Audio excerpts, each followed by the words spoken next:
এই কর্গি কুকুরটি কিভাবে রাজি হয়ে গেল তার সবচেয়ে প্রিয় বাচ্চাটিকে এক মানুষকে দিতে?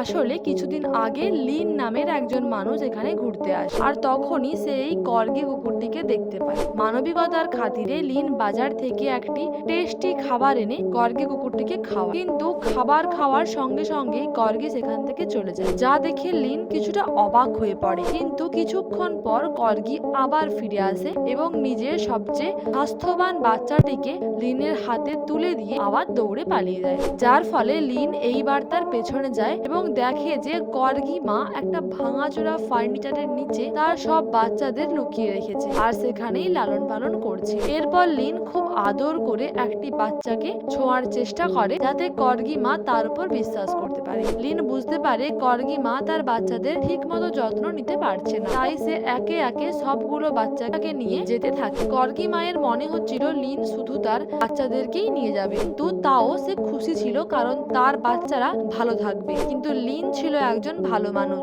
সে শুধু বাচ্চাগুলোকে নয় কর্গি মাকেও দত্তক নিয়ে নেয়। বন্ধুরা, আপনাদের কি মনে হয়, লিন কি ঠিক কাজ করেছে? আমাদের কমেন্ট করতে ভুলবেন না। ভিডিওটি ভালো লাগলে অবশ্যই লাইক করে দেবেন।